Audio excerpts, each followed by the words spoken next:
Perdí el último autobús por unos escasos minutos. Todo porque me detuve a ayudar a una anciana, que apenas podía subir el bordillo de la acera con una bolsa pesada en las manos. Le sostuve el brazo, la llevé hasta un lugar seguro, y fue entonces cuando me agarró la mano con fuerza y susurró: «No vayas mañana a la finca de tu suegra en la sierra. Manda a tu marido en tu lugar y ve tú 3 días después». Se me puso la piel de gallina. ¿Cómo sabía a dónde iba? Intenté ignorarlo. Pensé que era solo un delirio, pero había algo en la forma en que me miró que no se me quitaba de la cabeza. Sin entenderlo, decidí hacer exactamente lo que me dijo. Y cuando llegué allí 3 días después, todo cobró sentido. Bienvenidos al canal El Rincón de las Historias. Antes de empezar, escribí desde dónde nos estáis viendo. Nos encanta saber hasta dónde llegan nuestros relatos. Deseamos que tengáis una excelente experiencia con esta fascinante historia. Carmen reunía apresuradamente ropa y provisiones en una gran bolsa de viaje. Quedaba menos de una hora para la salida del último autocar que la llevaría hasta la casa rural. Era absolutamente necesario cogerlo para llegar ese mismo día a casa de su suegra. Doña Montserrat, de 62 años, llevaba ya un mes descansando en su finca de la sierra junto con la hija de Carmen, la pequeña Lucía, de 5 años. 3 días atrás, su suegra había llamado quejándose de que se había torcido la espalda y que ahora le costaba cuidar los rosales y cocinar para su querida nieta. Pedía que su nuera fuera a visitarla el fin de semana. Carmen estaba muy preocupada por ella y por Lucía, así que decidió ir a la finca aquel viernes, directamente al salir del trabajo. Finalmente, el equipaje estaba listo y la mujer salió a la calle. Hasta la estación sur de autobuses había unos 15 o 20 minutos a pie. Siguió a paso ligero en dirección a la estación.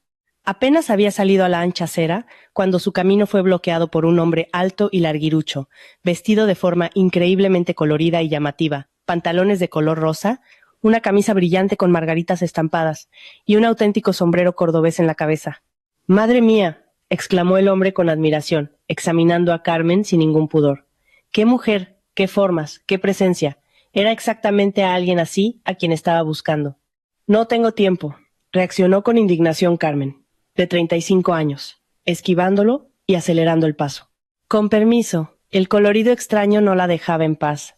«Tome, por favor». Le puso una tarjeta de identificación frente a la cara, pero Carmen no tenía ni tiempo ni ganas de leerla. Continuó su camino en silencio, dándose prisa para llegar a la dársena y asegurar su lugar en la fila del autocar. Al ver que la identificación no había interesado a su acompañante, el hombre aceleró el paso y se ofreció a ayudar a Carmen a llevar la pesada bolsa. Sin pensarlo mucho, Carmen le entregó su carga, imaginando que aquel hombre insistente, con su figura enclenque y manos excesivamente cuidadas, pronto se quedaría sin aliento y la dejaría en paz. Él resoplaba, cargaba la bolsa y no cerraba la boca ni por un segundo. «Permítame presentarme», gruñó, respirando con dificultad por el peso inusual. «Soy Salvador, director de cine. No consigo de ninguna manera encontrar a una actriz para uno de los papeles de mi nueva película. Y usted me encaja perfectamente, da el perfil ideal. Usted es tan llamativa, fuerte, natural. Se lo ruego, acepte la invitación para el casting. Estoy buscando exactamente a una mujer como usted». Carmen concluyó que aquel hombre había perdido el juicio. Al ver que Salvador había disminuido considerablemente el ritmo, se detuvo, recuperó su bolsa y siguió adelante, pero el hombre no se rendía. Resueltamente, metió una tarjeta de visita en el bolsillo del vestido de Carmen y deslizó otra dentro de su gran bolsa que estaba entreabierta. «Llámeme», dijo el hombre en tono suplicante. «Le pagaré muy bien. Acepto todas sus condiciones y deseos, se lo prometo». Ya no podía andar más. Se detuvo, se quitó el sombrero y empezó a secarse el sudor, mientras Carmen se alegraba de haberse librado de aquel lunático. Por fin, los transeúntes dejarían de mirarla, como miraban y sonreían cuando Salvador caminaba a su lado. Al parecer, la gente también sospechaba que el hombre de pantalones rosas y sombrero cordobés no estaba bien de la cabeza. «Vaya día», exclamó Carmen con nerviosismo, al darse cuenta de que frente a ella aguardaba otro obstáculo imprevisto. Un minuto antes había visto a una ancianita, una abuela frágil, cruzar la calle fuera del paso de cebra y ahora estaba parada con su pesado carrito de la compra sin conseguir subirlo a la acera, separada de la calzada por un bordillo muy alto. Había bastante gente en la calle, pero por alguna razón nadie se apresuraba a ayudar a la anciana. Carmen caminaba esperando que al menos alguien le prestara atención. Pero la gente, aturdida por la ola de calor que ya duraba una semana en pleno Madrid, parecía no notar la pequeña figura encorvada y los intentos infructuosos de la anciana por arrastrar el carrito hasta la acera. Estaba claro que la carga era demasiado pesada para ella. Carmen no pudo pasar de largo. Al acercarse a la anciana, se detuvo a su lado, dejó su propia bolsa en el suelo y levantó con facilidad el carrito de la abuela por encima del alto bordillo. La ayudó también a subir el escalón hasta la acera y le dijo con cierta brusquedad: «Mire, los pasos de peatones existen por algo. De la forma en que lo ha hecho, podría acabar debajo de un coche o provocar un accidente». «Es que no encontraba esas rayas vuestras», dijo la anciana, respirando con dificultad. «Con este calor, el corazón se me sale por la boca. Solo quería llegar pronto a casa». Carmen estaba furiosa por dentro. Sentía pena por la abuelita, pero temía mucho perder el autocar. «¿Y dónde está su casa?», preguntó la joven nerviosa, sabiendo que no podía abandonar a su suerte a aquella señora que necesitaba ayuda. «Aún queda lejos», respondió la anciana jadeante. «Pero si me acompaña hasta el banco más cercano, se lo agradeceré mucho. Las piernas ya no me sostienen». Carmen miró a su alrededor. Estaban en medio de una calle muy transitada. No había bancos por allí, pero a unos 50 metros vio el cartel de una cafetería y le dijo a la abuela que la llevaría hasta allí. Allí podrían pedir un vaso de agua y sentarse al fresco del aire acondicionado. La anciana aceptó. Carmen cogió con una mano su pesada bolsa, con la otra el carrito de la compra y se dirigió rápidamente hacia la cafetería. Decidió que dejaría el carrito de la viejecita en la puerta, a la vista, y correría hacia el autocar. Cuando llegó a la puerta del café y se giró, vio que la anciana apenas podía arrastrar los pies, tambaleándose, ya fuera por el calor o por la debilidad. Carmen no se arriesgó a dejarla sola. Volvió, ayudó a la señora a llegar hasta la cafetería y la acompañó adentro. Encontró una mesa cerca de la ventana, sentó a la abuela y fue a buscar una botella de agua fría. Llenó el vaso, miró el reloj. Faltaban 3 minutos para que el autocar saliera de la dársena. Era evidente que no llegaría a tiempo. «Dios mío, ¿por qué me pasa esto a mí?», murmuró Carmen en voz alta, casi llorando. Le habían faltado apenas unos minutos para coger su autobús. Ahora tendría que esperar hasta el día siguiente. La abuelita parecía no haber oído las palabras de su salvadora, como si no se diera cuenta de lo alterada que estaba la joven. Sonreía y miraba a Carmen con gratitud, y luego empezó a hablar. «He venido a visitar a mi hermana mayor», dijo la anciana en voz baja. «Salió del hospital el otro día tras una operación. La estoy ayudando en casa. Está completamente sola». «¿Y cuántos años tiene su hermana?», preguntó Carmen por educación, dándose cuenta de que ahora ya no tenía por qué darse prisa. «Pronto cumplirá los 80», sonrió la abuela. «Trabajó toda su vida en un hospital público salvando a personas. Ahora le ha tocado a ella ser salvada, y la operación salió muy bien, como si fuera joven. ¿Sabes por qué?». Lanzó una mirada astuta a Carmen y ella misma respondió a su propia pregunta. «Porque es muy bondadosa, compasiva. Nunca pasa de largo cuando alguien necesita ayuda. Siempre echa una mano. Igualita que tú». Carmen pensó que la anciana tenía razón. Realmente era muy bondadosa. Ella misma lo consideraba una debilidad. A causa de esa bondad suya, a menudo se metía en situaciones parecidas a la de hoy. O bien llegaba tarde a algún sitio, o tenía gastos innecesarios, o se le saltaban las lágrimas de la pena insoportable que sentía por quienes necesitaban su ayuda. Pero la abuela lo había descrito con precisión. Pasar de largo ante el sufrimiento ajeno. Carmen no podía hacerlo, especialmente cuando veía que la gente pasaba indiferente, como si no notaran a quién necesitaba auxilio. Así la habían criado su abuelo y su abuela, cuando a los 3 años se fue a vivir con ellos a un pequeño pueblo de Andalucía. La anciana bebía el agua a pequeños sorbos y miraba atentamente a Carmen. Luego posó el vaso en la mesa, sacudió la cabeza y dijo con tono preocupado: «¿Qué nubes más cargadas se están formando, negras y aterradoras?». Carmen, instintivamente, miró por la ventana. El cielo de Madrid seguía de un azul intenso, sin una sola nube. Miró a la anciana con asombro, y ésta suspiró y explicó: «No es en el cielo donde se forman las nubes, es sobre ti. Menos mal que no corriste a coger tu autocar y estás aquí conmigo. Te voy a enseñar qué debes hacer para evitar una gran desgracia». Ningún músculo se movió en el rostro de Carmen, pero por dentro pensó que el intenso calor afectaba muy mal a las personas. Ya era la segunda persona que daba señales de leve perturbación aquel día. Escuchaba a la anciana con indiferencia, esperando tan solo a que descansara para poder ayudarla a salir de la cafetería con su pesado carrito. Pero entonces la anciana dijo algo que la sorprendió muchísimo. «No necesitas ir a la finca ahora. No te preocupes por tu hija. Ella está bien. Manda a tu marido mañana y tú ve solo dentro de 3 días. Si vas hoy, el trueno caerá sobre tu cabeza antes de tiempo, sin que estés preparada». Tu suegra te ha tendido una trampa y necesitas tiempo para fortalecerte antes de enfrentarte a ella. ¿Qué trampa?, se sorprendió Carmen. Ella le tenía mucho cariño a su suegra. Doña Montserrat siempre había sido educada, discreta, jamás le había dicho una mala palabra a Carmen. ¿Por qué razón le tendería una trampa a su nuera? Pero lo que más impresionó a Carmen fue el hecho de que la viejecita supiera, de alguna forma, que su suegra estaba en la finca con su hija. No había dicho ni una sola palabra sobre a dónde iba, ni por qué. La anciana levantó los ojos hacia Carmen con una mirada melancólica y respondió que no debía apresurarse en forzar los acontecimientos. Para alejar de sí una desgracia tan grave que la amenazaba, necesitaba prepararse bien. De lo contrario, correría el riesgo de perder lo más valioso de su vida. Carmen escuchaba a la señora con un escalofrío en la espalda y sentía que, por alguna razón, le creía incondicionalmente. La abuelita era pequeña, enjuta, encorvada, pero su rostro era joven. La piel era lisa, blanca, con arrugas suaves solo bajo los ojos y en la frente. Sus hermosos ojos castaños, enmarcados por pestañas oscuras, miraban con seriedad y penetración. Parecía que esos ojos vivían una vida aparte. Advertían: Carmen, corres un grave peligro. Escucha y grábate esto bien. Y Carmen escuchaba con atención. Te precipitaste en el matrimonio, dijo la anciana con disgusto. El destino tenía reservada para ti a una persona completamente diferente, pero aún no la has encontrado. Carmen se quedó perpleja. Ya hacía 6 años que estaba casada y le parecía que era feliz en su matrimonio. Había conocido a su marido, Alejandro, 7 años atrás. Tenía entonces 29 años y había llegado del pueblo a la capital en busca de trabajo. Acababa de perder a su abuela, que había estado postrada en cama 11 años tras sufrir un ictus. Durante todo ese tiempo, Carmen la había cuidado. Vivían muy pobremente con la pensión de la abuela y lo que Carmen conseguía ganar vendiendo la cosecha de su propio terreno.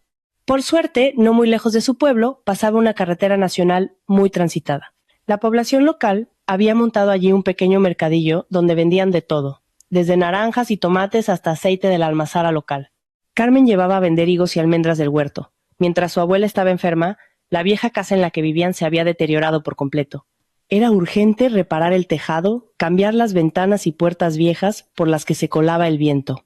No había trabajo en el pueblo, y así, Carmen partió hacia Madrid para ganarse la vida. La cantidad de dinero que necesitaba era considerable, y también quería vestirse mejor. Mientras su abuela vivía, ni se hablaba de ropa nueva. La joven se cosía sus propias prendas a partir de ropa vieja, deshacía jerseys antiguos y tejía algo nuevo. Tenía tantas ganas de comprarse algo de calidad, aunque fuera en unas rebajas, nuevo y bonito, al menos un vestido. Al llegar a Madrid en busca de trabajo, Carmen lo encontró rápidamente. Fue contratada como limpiadora en las oficinas de una pequeña empresa dedicada al negocio de las flores. La empresa tenía varias floristerías repartidas por la ciudad. La oficina donde Carmen trabajaba era muy pequeña, por lo que, además de fregar el suelo, frecuentemente le encargaban otras tareas urgentes: ir a algún sitio, comprar material para la oficina o sustituir a alguien en una de las tiendas. Este negocio pertenecía entonces a doña Montserrat. Una vez, en pleno día de trabajo, vino a visitarla su hijo Alejandro, de 30 años. Fue entonces cuando vio a Carmen por primera vez y se fijó en ella. Nunca había conocido a una chica así. Carmen destacaba mucho entre las mujeres que trabajaban en la oficina de su madre. Tenía un rostro llamativo y hermoso, mejillas siempre suavemente sonrosadas, enormes ojos negros y cejas bellamente arqueadas. La dura vida que había llevado le había enseñado a afrontar las dificultades con serenidad. Por eso, una sonrisa radiante nunca desaparecía de su rostro y hablaba de una manera muy especial. Su voz encantaba, sin importar de qué hablara. Escucharla era interesante y agradable, como si no fuera una voz, sino una melodía de extraordinaria belleza. Carmen nunca perdía la compostura, no se irritaba, no se enfadaba, y ni siquiera se ofendía cuando sus compañeros, en broma o incluso en serio, se burlaban de ella o le hacían chascarrillos sobre su acento pueblerino. Es cierto que algunas expresiones de su vocabulario rural sonaban extrañas en la capital, pero todo lo demás era impecable.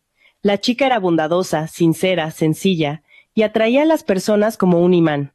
Por muy extraño que pareciese, era muy querida y valorada por los clientes de la floristería. Esto quedó claro cuando, en pleno pico de una epidemia de gripe, doña Montserrat empezó a enviarla a las tiendas para sustituir a las dependientas que estaban de baja médica. En cuanto Carmen se ponía detrás del mostrador, las ventas de flores subían visiblemente. Sabía cómo cautivar a la gente. Alejandro percibió enseguida en Carmen todo lo bueno que había en ella, pero cuando doña Montserrat supo que su hijo había invitado a la mujer de la limpieza a salir, se quedó de piedra. No era esa la nuera con la que soñaba.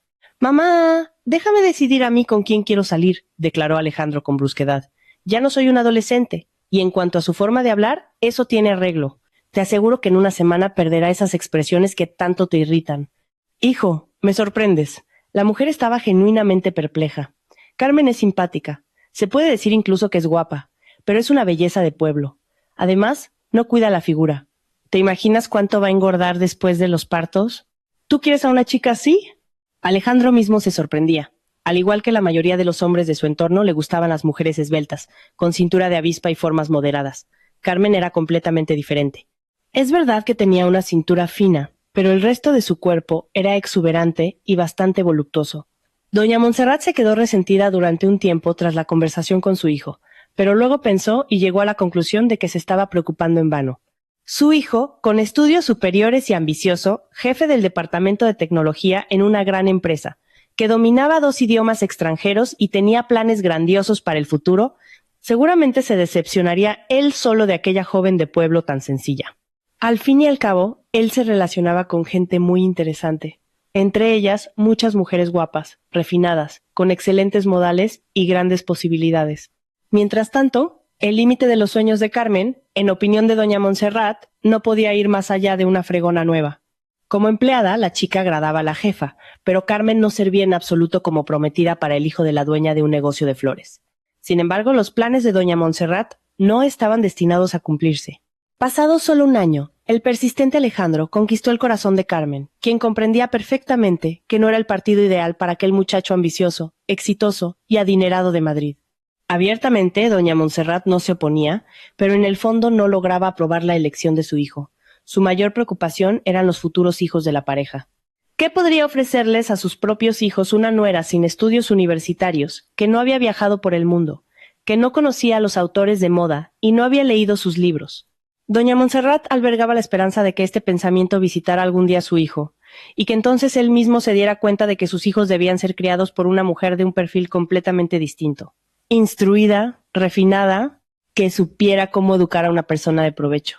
Al darse cuenta de que por el momento no conseguía convencer a su hijo, se quedó a la espera del momento adecuado para abrirle los ojos a Alejandro sobre el hecho de que, a pesar de todas sus virtudes, Carmen no era capaz de hacerle verdaderamente feliz. Y parecía que se acercaba el día en que doña Montserrat finalmente tendría su oportunidad. Todo se estaba encaminando de tal forma que Alejandro estaba a punto de mirar a su esposa con otros ojos.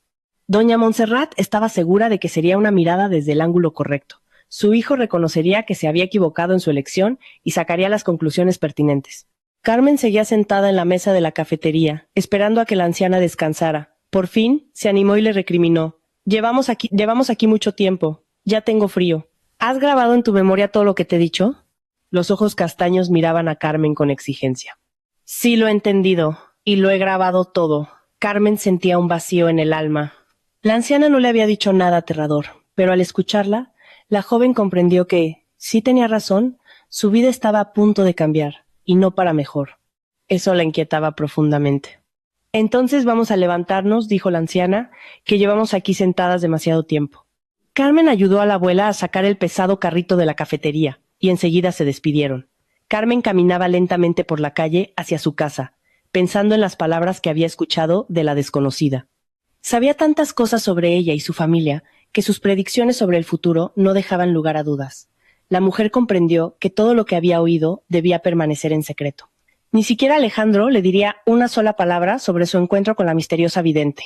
Cuando Carmen cruzó el umbral de su piso, Alejandro salió a su encuentro. Alto, fuerte y atlético. Hacían buena pareja. La gente que apreciaba a Carmen los consideraba sinceramente una pareja hermosa y feliz. Vaya, se sorprendió Alejandro, abrazando a su mujer. Estaba seguro de que ibas de camino a la finca de mi madre. Perdí el autocar, explicó Carmen. Y además, llamaron con un encargo urgente de flores. Dentro de 2 días es el cumpleaños de un cliente y pidieron que decoráramos el salón. Así que vas a tener que ir tú solo mañana. Yo solo podré ir a partir del lunes por el trabajo. Tienes que ir. Entonces ve, asintió el hombre con tranquilidad. ¿Qué te parece si esta noche salimos a cenar a algún sitio? Alejandro a menudo invitaba a Carmen a restaurantes y cafeterías, a pasear por el Retiro o a dar una vuelta en barca por el estanque, y en los meses más fríos la llevaba a teatros y estrenos de cine. Al principio de su vida en común, eran planes obligatorios. Él la estaba acostumbrando a la vida en la capital, le mostraba todo, le explicaba, le enseñaba a su esposa todo lo que él sabía. En aquella época, Carmen frecuentemente le sorprendía con su visión de las cosas que veía. Y Alejandro se reía mucho, de corazón, tan originales eran sus juicios, sobre todo en el mundo. Con el tiempo, estas salidas se convirtieron en una rutina familiar normal. Solían llevar a su hija, Lucía, pero Alejandro notaba cada vez más que la frescura y el entusiasmo de aquellos primeros paseos habían quedado atrás. Ahora parecían más una obligación familiar. Estaba convencido de que Carmen había llegado a su límite. Ya no tenía nada más que enseñarle, y ella tampoco mostraba mucho interés en aprender. Él quería algo nuevo, vibrante, extraordinario. Quería emociones vivas, sensaciones fuertes, una lucha incesante por un lugar bajo el sol. El joven marido estaba seguro de que merecía lo mejor de la vida, y se esforzaba mucho por conseguirlo. En los 6 años de matrimonio, Carmen había pulido su forma de hablar. Ahora se expresaba en un castellano correcto y fluido. Había leído un montón de libros que su suegra le pasaba constantemente e incluso había terminado un curso de contabilidad. Doña Montserrat se lo había pagado para que administrara una de sus floristerías, situada en un barrio periférico de Madrid, por Carabanchel. Los clientes no eran muchos, pero Carmen lograba mantener el negocio a flote. Se ponía tras el mostrador cada 2 días, turnándose con otra dependienta, y se encargaba de toda la gestión del local. Ella misma lidiaba con Hacienda y con los proveedores. Limpiaba la tienda ella sola para ahorrar el sueldo de una señora de la limpieza. Carmen dominaba la situación del negocio tan bien que Alejandro llevaba tiempo comentando que su madre pronto se retiraría para dedicarse solo a su nieta. Él creía que doña Montserrat le dejaría su negocio a Carmen. Pero hacía 6 meses, en contra de las expectativas de Alejandro, el negocio de doña Montserrat cambió de dueño. La suegra no reveló el nombre del nuevo propietario al que había vendido sus tiendas. Solo le dejó a su nuera aquel modesto local de la periferia donde Carmen trabajaba. Del resto del negocio, incluido el edificio de oficinas, la suegra se deshizo, y lo hizo todo con mucha discreción, sin consultar a la familia de su hijo. Carmen se sintió un poco herida por el hecho de que le hubieran ocultado un evento tan importante, pero no se sentía con derecho a inmiscuirse en los negocios de su suegra. A la mañana siguiente, Alejandro cogió la pesada bolsa con la que Carmen había intentado partir a la finca el día anterior, y se fue a la sierra. Carmen se marchó a su tienda. Pensamientos pesados y presentimientos sombríos pesaban como una losa en su alma. Necesitaba distraerse un poco, por eso había ido a trabajar. Aquel día estaba en la tienda la segunda dependienta, una mujer un tanto peculiar que estaba a punto de jubilarse. Carmen le explicó que había venido a trabajar con unos albaranes. De repente su compañera le preguntó: «Carmen, ¿sabe a quién le han vendido las otras tiendas de doña Montserrat?» «No lo sé», admitió Carmen, «pero tampoco importa. ¿Qué diferencia hay en quién mande allí ahora?» «Usted dice eso porque no sabe nada», declaró la vendedora veterana con cierto desafío, mirando con tristeza a su ingenua jefa. «Pero yo lo sé todo y le tengo mucho aprecio. Por eso quiero que usted también lo sepa». Carmen se quedó muy sorprendida por las palabras y el tono de su compañera. La miró interrogante, esperando que continuara.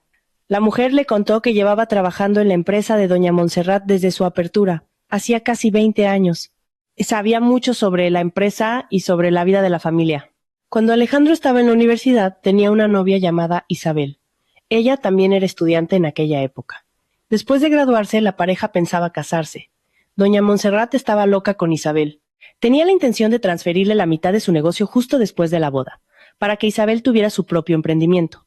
Al fin y al cabo, Alejandro ganaba poco entonces. Era un simple programador. Pero Isabel ganó un concurso de belleza universitario y se convirtió en Miss Universiada.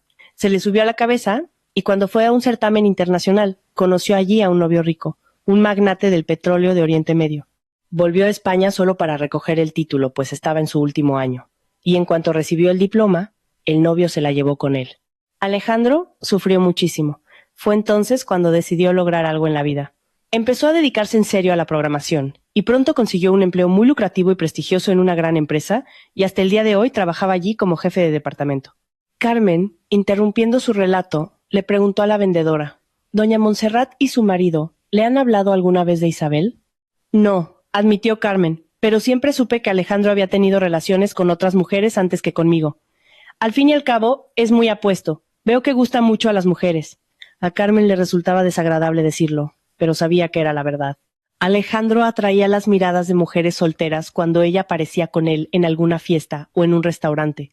El caso es que hace 6 meses Isabel se separó de su marido y volvió a Madrid, dijo la vendedora, bajando la voz. Y todas las floristerías, menos esta, doña Montserrat se las transfirió a ella. No sé si se las vendió o se las regaló. Nadie lo sabe, pero ahora es Isabel quien las posee. Y ella y doña Montserrat tienen una relación muy estrecha. La vendedora añadió que se había enterado de eso por una excompañera que aún trabajaba en una de las antiguas tiendas. Carmen repitió una vez más que ahora aquello ya no era un negocio familiar y que por lo tanto no le interesaba quién era la nueva dueña de las tiendas.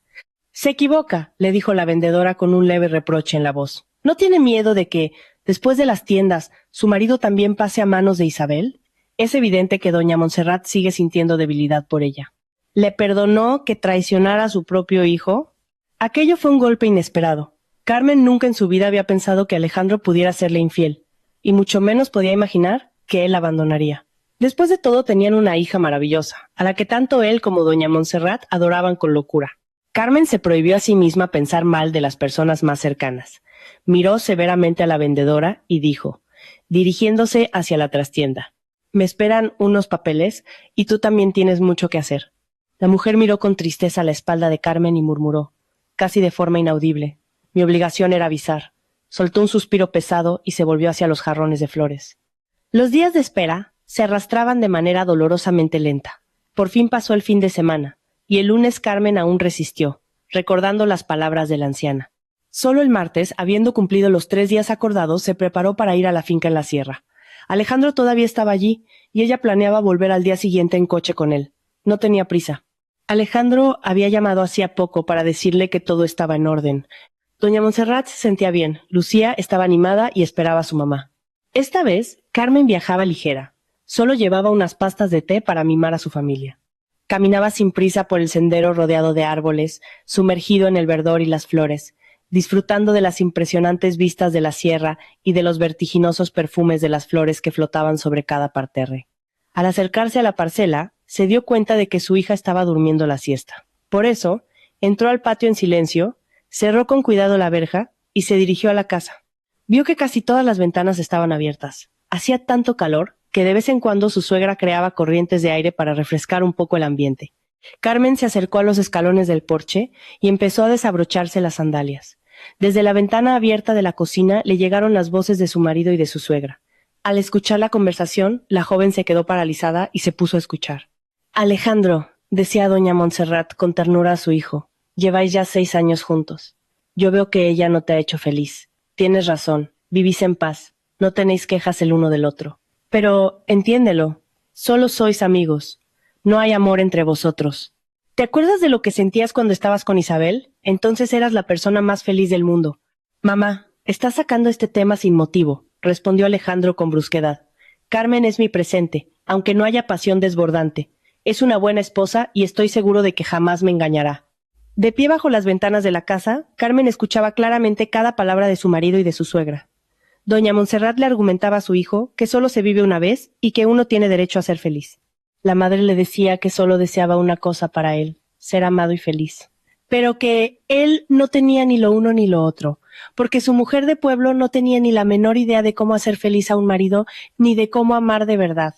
«Dime honestamente», exclamó doña Montserrat, «si no tuvieras familia ahora e Isabel estuviera dispuesta a casarse contigo, ¿te casarías con ella?» «Mamá, ¿qué preguntas son esas?», respondió Alejandro con disgusto. «Si se trata de eso, yo siempre he querido a Isabel, pero además de estar casado tengo una hija, y separarme de Lucía es algo que no pienso hacer, ni por Isabel». Doña Montserrat soltó una risita muy satisfecha. «Y eso es maravilloso», apoyó a su hijo con entusiasmo. «Durante estos días aquí en la finca, mientras Isabel estuvo con nosotros, no te contó todo sobre ella, pero a mí me confesó que no puede tener hijos. Por eso, cuando le dije que podríamos garantizar que Lucía se quedara en la familia, sintió un gran alivio. Tú mismo has visto lo unidas que han estado estos días». Lo que escuchó dejó a Carmen aturdida. Se sentó en silencio en el escalón donde estaba. Solo entonces comprendió lo que había estado ocurriendo en los últimos días. Isabel había estado en la finca desde el mismo viernes en que Alejandro llegó. Doña Montserrat lo había planeado todo meticulosamente. Había invitado a su nuera ese fin de semana precisamente para forzar una ruptura, calculando que los días de convivencia entre Alejandro e Isabel serían suficientes para reavivar lo que hubo entre ellos. Y no menos que Carmen, Alejandro se quedó aterrado ante las palabras de su madre. El hombre sentía que el corazón se le partía. Cuando llegó a la finca el viernes, no solo se encontró allí a su madre con su hija. De visita estaba su amor de la universidad, su exprometida, Isabel. Ella apenas había cambiado, la misma belleza, la misma ligereza, la misma alegría. Pero lo más importante era que lo miraba con ojos enamorados, igual que 10 años atrás, como si el tiempo no hubiera pasado. El reencuentro no solo fue inesperado para Alejandro, sino que le reveló algo que ni él mismo quería admitir. Nunca había olvidado a Isabel. Nada más verla, escuchar su voz y su risa, los viejos sentimientos se encendieron en él con una fuerza renovada. No podía imaginar que algo así fuera posible. Durante aquellos días en la sierra, Alejandro e Isabel estuvieron juntos casi todo el tiempo. Ahora él no se arrepentía de nada, pero no lograba entender cómo sería todo a partir de ahí. Sabía muy bien que Carmen era una persona pura y honesta, y sentía vergüenza de admitir que él no era así, que podía traicionar, olvidar y cambiar de opinión fácilmente. Carmen, de pie bajo la ventana, reconstruyó rápidamente en su cabeza lo que la vendedora le había contado días antes. Ahora todo encajaba. Las tiendas transferidas a Isabel, la estrecha relación entre ella y doña Montserrat, la apresurada invitación a la casa rural, no era casualidad, era un plan que llevaba meses tejiéndose. Un minuto antes, Carmen recordaba las advertencias de la vieja vidente, que la exhortaba a no tomar decisiones precipitadas e irreflexivas. Pero ahora solo quería una cosa: entender qué estaba pasando a sus espaldas. No estaba dispuesta a esperar ni un segundo más. Levantándose de un salto, pisó ruidosamente los escalones y entró en la casa. Se dirigió directa a la cocina y le preguntó a su suegra a la cara: «Doña Montserrat, no lo entiendo. ¿Le está proponiendo a Alejandro que se divorcie de mí y se case con Isabel?» La joven mujer miraba con indignación a su suegra y a su marido. Alejandro bajó la mirada. Parecía extrañamente perdido e inseguro. Así era como Carmen veía a su marido, al siempre decidido Alejandro, por primera vez en su vida. Él estaba desconcertado y no sabía qué decir. Pero doña Montserrat no se sintió ni un poco cohibida por la repentina aparición de su nuera. Se arregló el peinado, echó una mirada vanidosa a sus uñas, perfectamente cuidadas recién hechas por Isabel el día anterior, y dijo: «No te preocupes, Carmen, no vamos a perjudicarte. La tienda en la que trabajas seguirá siendo tuya. Allí no solo eres la encargada, sino también la dueña. El dinero que ganes te bastará para vivir». «No lo entiendo». Carmen miró con exigencia a su marido. «¿Nuestro divorcio ya está decidido?» «Carmen, son solo conversaciones», dijo Alejandro. «Es una propuesta de mi madre, pero entiendes que no ha surgido de la nada. Isabel me quiere. Durante estos días me ha confesado que siempre me quiso y que se casó con ese hombre porque tenía miedo a la pobreza, pero nunca le amó. Eso cambia las cosas». «No necesito explicaciones», dijo Carmen con sequedad. «Solo dime, ¿estás conmigo o con Isabel?» Alejandro bajó la mirada. «Está bien», dijo Carmen con dureza. «Entonces me llevo a mi hija y te doy total libertad». «Espera un momento», dijo la suegra con una sonrisa fría. «Tú puedes tomar tus propias decisiones, pero piénsalo bien antes de actuar por impulso. Si sales hoy de aquí con Lucía sin ningún plan, sin vivienda garantizada y con el sueldo que tienes, servicios sociales y un juez de familia te harán preguntas muy difíciles. Tú lo sabes». No era una amenaza explícita, pero el mensaje estaba dado. En aquel momento, Carmen entendió por qué la anciana vidente le había pedido que no se precipitara. Le estaba sugiriendo que necesitaba preparar una vía de escape antes de actuar. Pero ya era demasiado tarde para lamentarse y no estaba dispuesta a retroceder. Se dirigió con determinación hacia la habitación de su hija. «Carmen, contrólate», dijo la suegra en voz alta. «Lucía no está en la casa. Sabía que esta conversación iba a ser difícil para ti, así que pedí que se la llevaran a jugar a casa de la vecina. Ve a buscar a tu hija con calma después de que respires hondo». Aquello fue un verdadero golpe para Carmen. Lo que estaba sucediendo en la finca parecía una pesadilla terrible, algo irreal y de una crueldad extrema.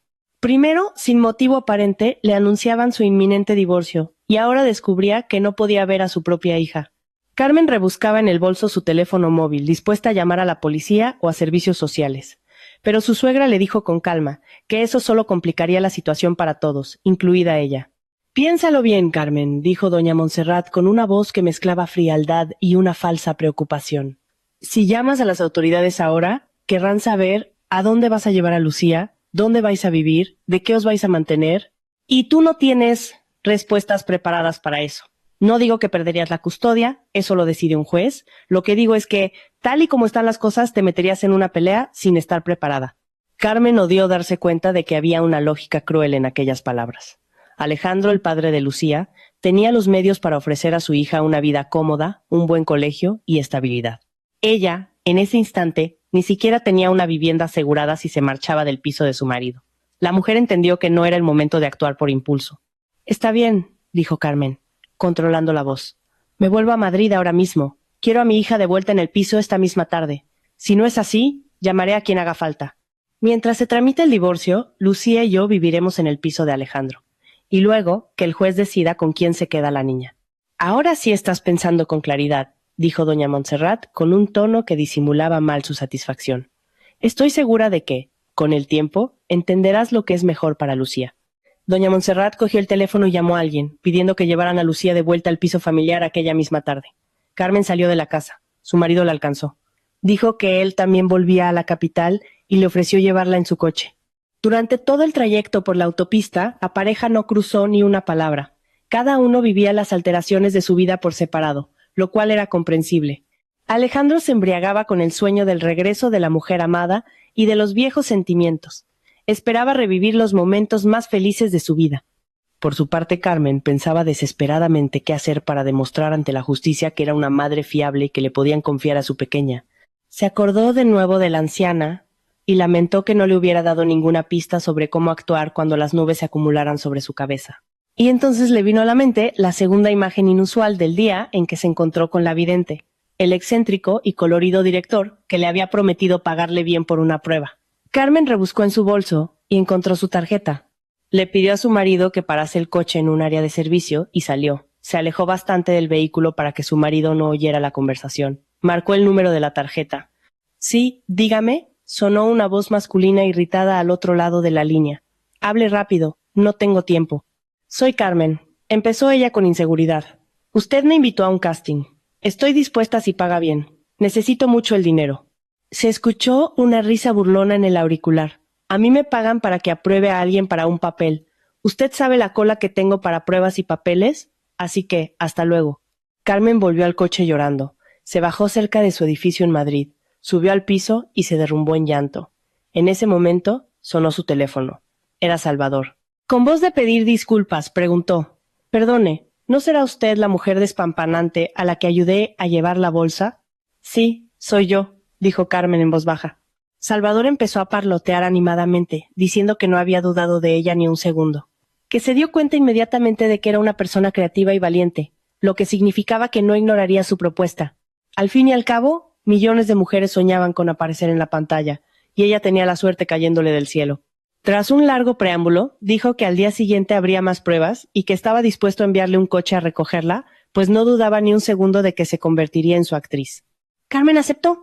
Acordaron la hora y ella indicó el lugar donde el coche podría recogerla. No perdió el tiempo. En cuanto colgó, se fue directa a internet a investigar cuánto cobran las actrices debutantes. Estuvo media hora, pero no lograba entender exactamente cuánto podría ganar. Una cosa quedó clara: pagaban por jornada de rodaje, pero las cifras eran muy confusas. Carmen dejó a un lado la falsa modestia y tomó una decisión rápida. Si la elegían para el papel, impondría condiciones muy firmes. Además del sueldo diario, le pediría a Salvador que le alquilara un piso y le pagara 6 meses por adelantado, para que ella tuviera un lugar donde llevar a su hija tras el divorcio y poder mostrar esa vivienda tanto a servicios sociales como al juez.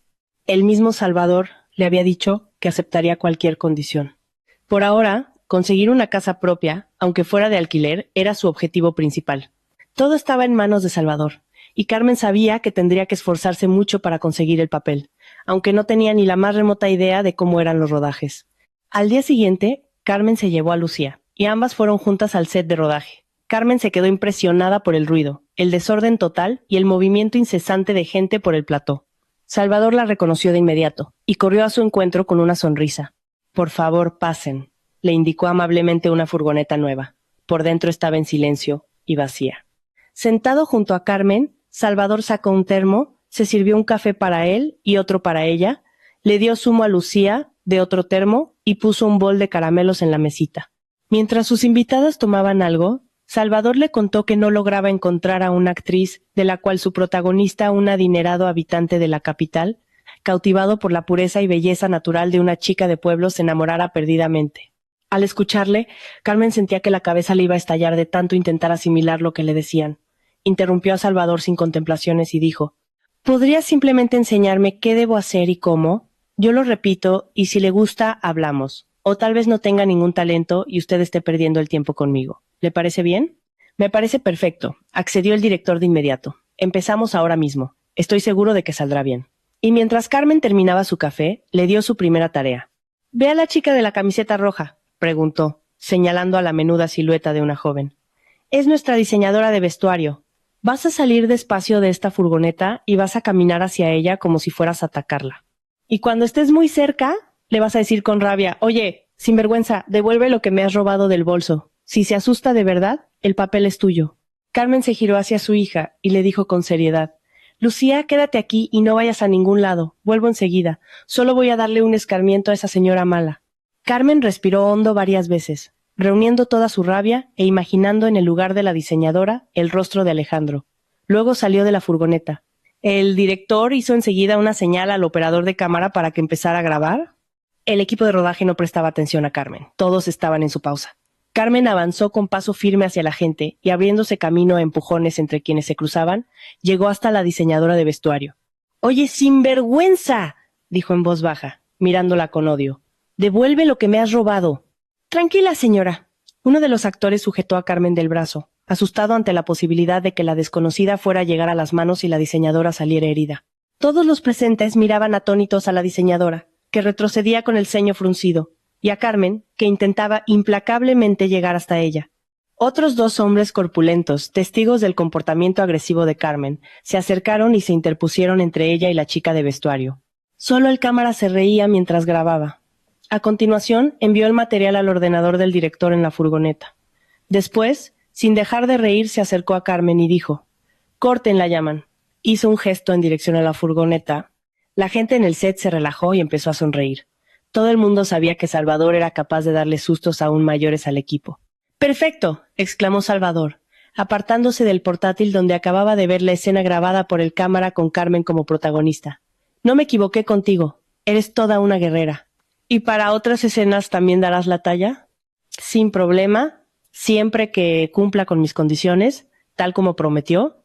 «Muy interesante», dijo el director. «¿Y cuáles serían esas condiciones?» Carmen, sin rodeos, le contó que su marido había decidido pedirle el divorcio. Ella se quedaba en la calle, pero con su hija a cargo. Para que la justicia le diera la custodia, tendría que demostrar documentalmente que disponía de una vivienda y de un empleo estable. Tenía trabajo en la tienda, pero el sueldo era bajo, y el alquiler de un piso para ella tendría que adelantarlo Salvador con al menos 6 meses de antelación. Al mismo tiempo, Carmen le preguntó cuál sería su sueldo. Salvador valoró la franqueza de la mujer, pero su insistencia le dejó desconcertado. Le dijo que tenía que pensarlo. Carmen se dio cuenta de que se había excedido y de que de algún modo había asustado al director. Él admitió que estaba dispuesto a aceptar sus condiciones, pero solo si firmaba el contrato y no exigía nada más de lo estipulado en él. Y añadió que primero se la presentaría al protagonista, pues este era muy exigente y podría negarse a trabajar con ella. La citó para el día siguiente en el mismo sitio. Le dijo que el actor principal estaría allí por la mañana. Ese sería el momento de conocerse. El encuentro con el protagonista de la película fue muy bien, y Carmen llegó a la conclusión de que simplemente había tenido mucha suerte. Mario, como se llamaba el actor, llegó al set de muy mal humor. No prestaba atención a nada de lo que ocurría a su alrededor. No le hizo mucho caso a Carmen, limitándose a gruñirle a Salvador que estaba dispuesto a trabajar hasta con el mismísimo diablo. Salvador le tendió rápidamente a Carmen el contrato ya rellenado para que lo leyera, y le dijo que, en cuanto lo firmara, podrían empezar los ensayos y el rodaje. Carmen leyó el documento con atención. Le gustó la seriedad de Salvador. No había dejado cabos sueltos. En el contrato se estipulaba que tan pronto como Carmen indicara la dirección de un piso de una habitación de su elección, él pagaría el alquiler en un plazo máximo de 3 días. La cuantía del salario diario también le pareció bien a Carmen, y firmó el documento. Solo se le exigía una cosa: estar presente en los rodajes y seguir estrictamente las indicaciones del equipo. Aquel mismo día, Carmen recibió el guión. El ayudante de dirección le explicó cómo estudiarlo. Le propuso pasar unos días observando cómo grababan otros actores y qué significaban las órdenes del director y de su ayudante en el set. A partir de entonces, cada mañana Carmen llevaba a su hija a la guardería y corría al set de rodaje. Poco a poco, el ambiente la fue absorbiendo. Se integró rápidamente con casi todos, pero el que más le llamaba la atención era el veterano operador de cámara que la había grabado el primer día, cuando fue al encuentro de Salvador. El cámara se llamaba Manolo. Era un hombre corpulento, atractivo y de muy buen humor, de unos 60 años. A la mínima oportunidad intentaba estar cerca de Carmen y darle conversación. Le preguntaba de dónde era, dónde estaban sus padres, por qué se separaba de su marido y por qué no tenía casa propia. Pronto Carmen notó que los miembros del equipo sonreían cuando Manolo rondaba cerca. Una de las actrices novatas le susurró que al tal Manolo le encantaba tener romances con las principiantes, y que la diferencia de edad no le importaba en absoluto. Carmen no hizo caso de aquellas palabras. Manolo le parecía un hombre muy serio. Además, sabía que estaba casado. Carmen concluyó que simplemente empatizaba con ella, que sentía pena, y comprendía lo difícil que era para una mujer enfrentarse a un divorcio y quedarse sin techo. El divorcio era inminente. Últimamente, Carmen y Lucía vivían en el piso de Alejandro. El propio Alejandro prácticamente no aparecía por allí. Carmen no preguntaba dónde dormía, pero estaba claro que vivía o en casa de su madre o provisionalmente en el chalet de Isabel. Carmen no dudaba ni un segundo de que su marido tenía una aventura con ella. En los escasos encuentros que habían tenido últimamente, Alejandro siempre parecía locamente feliz y satisfecho. Carmen entendía que era amor. Se entristecía al pensar que Alejandro nunca la había amado así. Aunque jamás había visto a Isabel, estaba segura de que la superaba en todo. En belleza, en inteligencia, en saber estar. Y su carácter, a juzgar por las evidencias, debía ser muy alegre. Era el tipo de mujer que es el alma de la fiesta, una mujer de ensueño. Así se imaginaba Carmen a Isabel. Hasta llegó a sentir un poco de envidia, al darse cuenta de que a ella nadie la amaría jamás de esa manera, con tanta intensidad. Se consolaba pensando que, en algún lugar del mundo, había un hombre destinado también para ella. Después de todo, eso era lo que le había asegurado la anciana vidente, que hasta ahora había acertado en todo. Pasaron unos días y Carmen recibió el aviso de que al día siguiente le tocaría rodar. Ya se sabía el texto al dedillo. En casa, había ensayado sus escenas cientos de veces. Estaba muy nerviosa cuando, a primera hora de la mañana, llegó al set y vio un número inusualmente bajo de personas, pues aquel día solo estaban programadas secuencias de ella junto con otra actriz que le daba la réplica. Poco antes del rodaje, Manolo se acercó a Carmen y le preguntó qué tal estaba y cómo tenía los ánimos. La mujer admitió que estaba nerviosa, pero dispuesta a hacer todo lo que le pidieran. De repente, se acercó una mujer desconocida. Miraba a Carmen con insistencia, clavando los ojos en ella. «Pilar, ¿por qué la miras así?», le preguntó Manolo a su mujer. «La estás incomodando. Mira, te presento a Carmen. Carmen, esta es mi esposa, Pilar». La mujer del cámara desvió la mirada hacia su marido y asintió afirmativamente con la cabeza. Luego se dirigió a Carmen y con voz tensa dijo: «Manolo, me ha hablado mucho de ti. Él lleva toda la vida trabajando como cámara. Estoy segura de que eres una actriz de talento. Ven a visitarnos este sábado, vamos a hacer una pequeña cena informal, seremos unas 5 o 7 personas, todos del mundillo del cine. Quién sabe, igual haces contactos útiles». Carmen se sintió muy cohibida bajo la mirada de Pilar. La miraba como si quisiera hacerle una pregunta, pero no se atreviera. Cuando la mujer del cámara se despidió, diciendo que solo había pasado por allí un minuto, Carmen respiró aliviada. Y entonces empezó el rodaje. Las escenas eran cortas, pero con mucha carga emocional, y Salvador quedó extasiado con la actuación de ambas actrices. Sin embargo, todos los elogios se los llevó Carmen. El director consideró que fue ella quien marcó el tono de lo que sucedía frente a la cámara. Cada día que Carmen llegaba al set, Manolo le recordaba la invitación de su mujer. El viernes le envió a su móvil la dirección y le dijo que Pilar se llevaría un buen disgusto si la joven no acudía a cenar el sábado, añadiendo: «Te lo pido por favor, no decepciones a mi Pilar. Tiene el corazón delicado y ahora están pasando muchas cosas. Que Dios nos proteja. Estamos hechos un mar de dudas, ella y yo, sin saber muy bien qué hacer, con miedo a estropearlo todo». Carmen no pensó en rechazar la invitación. Le apetecía conocer gente nueva. En el fondo, tenía la esperanza de que tal vez alguno de esos nuevos contactos le ofreciera trabajo. Así que no se planteó decir que no. El sábado llevó a su hija a casa de doña Montserrat y dijo que recogería a Lucía el domingo. Faltaban 10 días para la vista judicial en la que se decidiría el futuro de la niña de 5 años. Absorta en sus pesados pensamientos, Carmen no se dio cuenta de cuándo llegó al edificio donde vivía la familia del cámara. En el piso la recibió Pilar. La anfitriona sonrió con amabilidad y dijo: «Mi marido ha bajado al mercado. Estoy sola en casa. Los invitados llegarán dentro de un par de horas, pero nosotras vamos a charlar un rato. ¿Me ayudas a preparar unas tapas y un salmorejo? Me gusta servir cosas frescas». Los amigos de mi marido son un poco tiquismiquis con la comida. Carmen fue a la cocina, se puso un delantal y empezó a ayudar a la anfitriona. Pilar hablaba de temas triviales cuando, de repente, se dejó caer pesadamente sobre una silla. «Basta», dijo de pronto con la voz quebrada. «No puedo seguir callando. Estas sospechas me están consumiendo. No te enfades, pero quiero hacerte unas preguntas personales. Escucha cómo me late el corazón».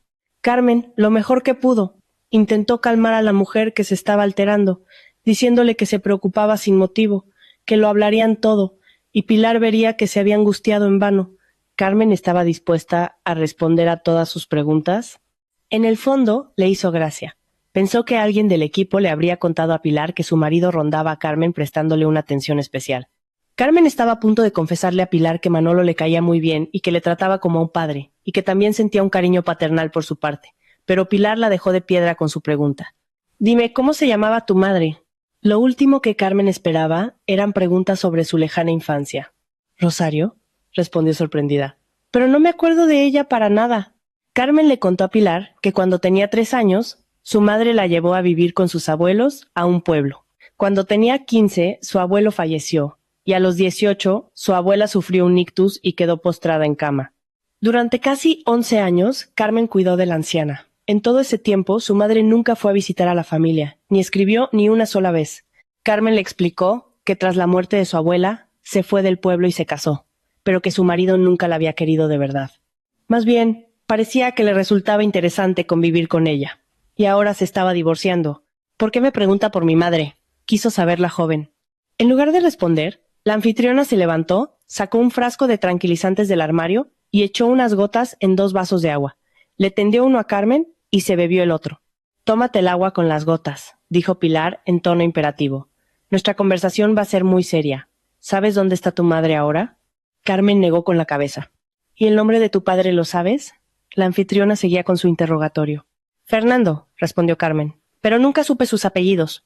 Mi partida de nacimiento la gestionaron mis abuelos cuando era pequeña, en una época en la que en el registro civil del pueblo inscribían lo que buenamente podían declarar mis abuelos. Mi madre había desaparecido, y mi padre era desconocido. Acabé llevando los apellidos de mis abuelos maternos. Pero, ¿por qué me pregunta por ellos?» La agitación de Pilar empezó, poco a poco, a contagiarse a la invitada. La anfitriona le dijo que aún era pronto para sacar conclusiones, pero que su marido, el primer día que vio a Carmen en el set, se quedó estupefacto por su parecido con una mujer que él conocía. Al ver que su marido había perdido el sueño, la propia Pilar fue al rodaje y vio a Carmen. Entonces entendió que Manolo tenía razón. Su amiga de juventud y Carmen eran como 2 gotas de agua. Solo se diferenciaban en una cosa. Su amiga era rubia de ojos claros, mientras que Carmen era morena, de ojos muy oscuros. «¿Y sabes por qué?», concluyó Pilar. «¿Por qué ha salido tu padre?» El padre de Carmen era precisamente moreno, con ojos negros como la noche. La mujer agarró la mano de Carmen y susurró: «Mi marido y yo estamos seguros de que eran tu madre y tu padre. Éramos amigos. Teníamos mucha relación. ¿Conocimos a tus padres? ¿Y tu padre va a estar aquí hoy entre los invitados?» «Solo que aún no le hemos contado nada sobre ti. Y ahora no dejo de pensar, ¿y si te reconoce? No sé si su corazón lo aguantará». Carmen estaba atónita. Por alguna razón, siempre había pensado que su madre ya no estaba en este mundo. De lo contrario, con toda seguridad habría dado señales de vida, pues provenía de una muy buena familia. Y, en cuanto a su padre, nunca había pensado mucho en él. Sabía tampoco que no podía sacar ninguna conclusión. «¿Y mi madre también va a estar aquí hoy?», preguntó Carmen. «No», respondió Pilar, «pero primero vamos a asegurarnos de que nuestro Fernando es realmente tu padre». Uno a uno, los invitados fueron llegando. Tanto Carmen como la anfitriona se olvidaron de las tapas y el salmorejo. No había cabeza para eso. Había suficientes aperitivos, así que se concentraron en lo más importante: el encuentro de Carmen con su supuesto padre. Llegó con bastante retraso. Cuando todos ya estaban sentados a la mesa, nada más abrirle la puerta a Manolo y acompañarle al salón, Carmen comprendió al instante que era su padre. Ella tenía sus ojos y las mismas cejas, de una forma muy peculiar. El padre de Carmen era alto, corpulento, y emanaba una fuerza descomunal, a pesar de su avanzada edad. En su espesa cabellera negra ya se veían abundantes canas. La joven tenía miedo de levantar la vista hacia él. No sabía cómo comportarse. Nunca había pensado que llegaría a conocer a su padre. Le llenaron la copa a Fernando y él miró con interés a Carmen. Era la única allí a la que veía por primera vez. Fernando se giró hacia el anfitrión y preguntó: «Manolo, veo que hoy tienes a alguien nuevo. ¿Por qué no me presentas a esta guapa muchacha?» Un silencio sepulcral cayó sobre la mesa. Fernando pasaba la mirada de unos a otros, asombrado por el comportamiento de sus anfitriones y amigos. Finalmente, fijó la vista en Carmen y palideció. En las facciones de su rostro, reconoció otra cara, la de su amada. La primera en recomponerse fue Pilar. Se levantó bruscamente de su silla y dijo en voz alta: «Fernando, esta chica se parece mucho a Rosario, pero eso no significa absolutamente nada. La naturaleza nos gasta bromas aún más sorprendentes. Por eso, hasta que no hagamos una prueba de ADN, es pronto para sacar conclusiones». Los invitados, al unísono, apoyaron a la anfitriona. Todos querían destensar la situación y calmar al turbado Fernando, pero él no quería escuchar a nadie. Se sentó en la silla junto a Carmen y comenzó un verdadero interrogatorio. Al darse cuenta de que ella no sabía prácticamente nada, dijo que conocía un laboratorio privado en Madrid que hacía pruebas de paternidad muy rápido y le propuso a Carmen ir allí al día siguiente. Carmen le preguntó por su madre, pero el hombre esquivó la respuesta, diciendo que se lo contaría todo después del resultado de la prueba. 3 días después, en las manos de Carmen y de su padre estaban los resultados del test, confirmando su parentesco sanguíneo. Fernando invitó inmediatamente a Carmen y a Lucía a instalarse en su espaciosa casa rural, muy diferente de la modesta finca de doña Montserrat, donde había ocurrido todo aquel desastre. Era una amplia casa de piedra con jardín, porche y a la sombra de grandes robles y encinas.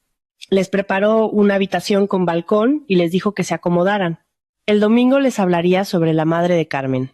Carmen sentía que se partía en 1000 pedazos. Tenía que controlar la tienda de flores, ir a los rodajes según el plan de trabajo y prepararse para el juicio con su marido. Sabiendo que el divorcio era inminente, su padre contrató para ella a un prestigioso abogado de familia de Madrid. Ahora Carmen tenía mucha más confianza en que defendería su derecho como madre a mantener a su hija consigo. Su padre, Fernando, resultó ser una persona muy particular. En su juventud, igual que Manolo, había trabajado como operador de cámara, pero luego se convirtió en director y realizaba documentales. Sus trabajos gozaban de gran reconocimiento y era un hombre acomodado. Todo aquello era fascinante, pero lo que más deseaba Carmen en el mundo era escuchar la historia de su madre. Y por fin, un domingo por la mañana temprano, su padre fue a la habitación de su hija y su nieta y le dijo que ese día pondría los puntos sobre las íes. Después de eso, Carmen no tendría más preguntas. Muy emocionada, se preparó para escuchar. La verdad resultó ser completamente diferente a lo que ella esperaba. «Tu madre y yo no estábamos casados y no hubo boda», dijo su padre con tristeza. «El padre de Rosario le prohibió casarse conmigo. Yo trabajaba como cámara y él creía que todos los que tenían que ver con el cine eran unos bohemios, gente irresponsable y poco fiable. Me llamaba artista de pacotilla». Carmen veía lo difícil que era para su padre recordar los sucesos de aquellos años. Él le contó que, ante la negativa de su futuro suegro, le insistía a Rosario para que se casaran por lo civil sin el consentimiento de sus padres. Pero ella no podía desobedecer a su padre. Simplemente empezaron a vivir juntos, pensando que cuando Rosario se quedara embarazada, el abuelo cambiaría de actitud. Pero no fue así. Y solo cuando cumpliste 3 años, la abuela le escribió a Rosario diciéndole que el abuelo le permitía llevar a su nieta a pasar un tiempo con ellos en el pueblo. Y fue cuando Rosario te dejó en el pueblo y volvía sola a Madrid. Hubo un accidente múltiple en la carretera nacional. Tu madre resultó gravemente herida. Su documentación se quedó en el bolso, y el bolso se calcinó con el coche. Tu madre no murió quemada de milagro. Unos conductores consiguieron sacarla del vehículo a tiempo. Los médicos y la Guardia Civil no lograron identificarla, y ella misma se pasó varios meses en coma. Le asignaron una cama en la sanidad pública, y cuando despertó, tardó casi 1 año en recuperar la memoria. Carmen imaginó vivamente los horrores por los que tuvo que pasar su infeliz madre, y el sufrimiento que habría padecido su padre, y para colmo, también habían perdido a su hija. Cuando la encontré, ya había pasado más de 1 año desde el accidente, suspiró Fernando con pesadumbre, pero no me permitieron llevármela del hospital. Tenía la columna vertebral destrozada. Intenté localizar a sus padres para traerte conmigo, pero los vecinos me dijeron que tu abuelo había decidido que tú no necesitabas unos padres tan irresponsables como nosotros. Por eso te llevó a otro pueblo, pero nadie sabía a cuál. Intenté encontrarte, pero sin éxito. ¿Y qué fue de mamá?, preguntó Carmen, conteniendo el aliento. El rostro de su padre se oscureció como un nubarrón. Le contó que cuando le dieron el alta a Rosario en el hospital, le dijeron que nunca más volvería a caminar. Para entonces, Fernando ya ganaba bastante dinero. Consiguió que los mejores especialistas de España vieran a Rosario, la llevó a clínicas de renombre incluso en el extranjero, pero los doctores solo se encogían de hombros, no podían hacerla andar. Al principio, Rosario vivía en la casa con Fernando. Él contrataba cuidadoras para ella, pero un buen día comprendió que estaba atada para siempre a una silla de ruedas, que no podía hablar con claridad, ni mover bien las manos y los pies. No quiso arruinarle la vida al hombre que amaba y le pidió que le ingresara en una residencia clínica donde cuidaban a enfermos crónicos tan graves. Fernando se resistió al principio, pero, viendo la terquedad de la mujer, que llegó a dejar de comer, se vio obligado a ceder a sus condiciones. «Lleva 8 años viviendo en esa clínica», dijo su padre. «Hoy es día de visitas. ¿Quieres venir?». 1 hora después, ya estaban a las afueras de Madrid, entrando en el recinto ajardinado de un edificio de 3 plantas, que albergaba a personas muy enfermas que necesitaban cuidados médicos constantes. Pronto, una enfermera trajo en una silla de ruedas a la madre de Carmen.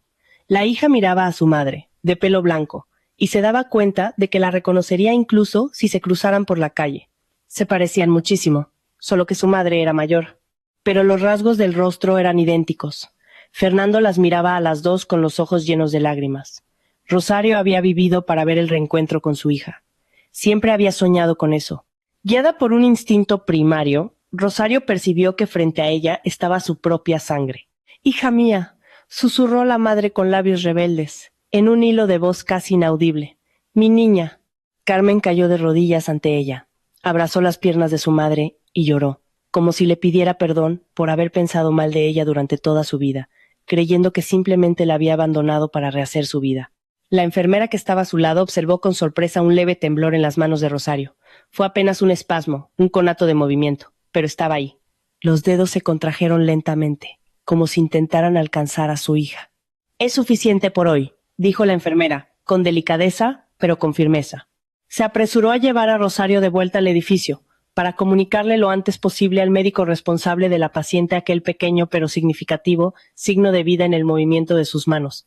El doctor Carlos, de unos 40 años, siempre había afirmado que Rosario podría mejorar si recibía un fuerte estímulo emocional, a ser posible positivo.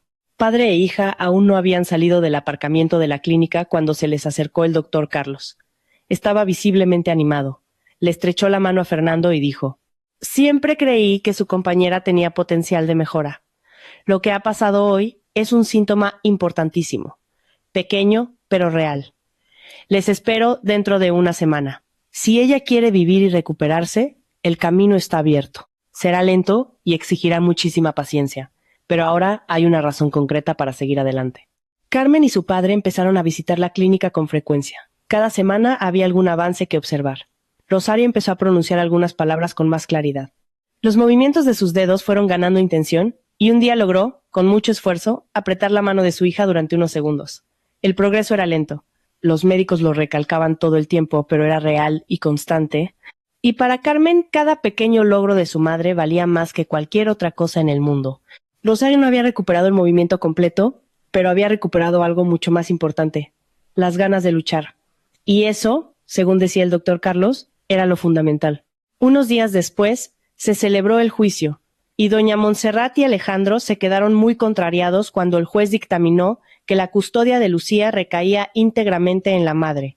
«Carmen, pero me dejarás ver a mi nieta, ¿verdad?», preguntó la suegra, casi al borde de las lágrimas a la salida del juzgado. «Por supuesto», sonrió Carmen. «Llame y cuadramos las visitas según el convenio». Alejandro apartó a Carmen a un rincón del pasillo y le dijo en voz baja: «Carmen, vuelve a casa. Isabel no es nada de lo que yo pensaba. Me acabo de dar cuenta de que Lucía y tú sois lo más importante para mí». Carmen le miró en silencio durante unos segundos. No había rabia en su mirada, solo una calma firme que él no le había visto nunca. «Ahora te das cuenta», dijo ella con suavidad, «pero yo también me he dado cuenta de muchas cosas». Respiró hondo y concluyó: «Parezco de pueblo, pero merezco mucho más que ser tu segunda opción tras darte cuenta de tu error». Alejandro agachó la cabeza sin saber qué responder. Carmen se alejó, sintiendo algo que hacía mucho tiempo que no sentía: ligereza y libertad. Días después, en la clínica, paseaba por los jardines con Lucía mientras visitaba a su madre, que seguía mejorando paso a paso. Rosario ya conseguía sostenerle la mano con más firmeza y hasta sonreía con más naturalidad. El doctor Carlos se acercó a ellas, con su actitud tranquila de siempre. «Hoy ha sido un buen día», dijo él. «Tu madre ha respondido muy bien a los ejercicios». Carmen sonrió, mirando a su hija que jugaba a unos pasos de distancia. «Está siendo un nuevo comienzo para todos nosotros». Carlos dudó un instante, pero se decidió a hablar. «Y para ti también». Ella le miró, y esta vez no apartó la mirada. «Creo que sí», respondió con una sonrisa sincera. Sin prisas, sin presiones, los dos comenzaron a caminar el uno junto al otro por el sendero del jardín. Y por primera vez en mucho tiempo, Carmen sintió que ya no iba corriendo detrás de la vida de otros, sino que finalmente estaba viviendo la vida que realmente le pertenecía.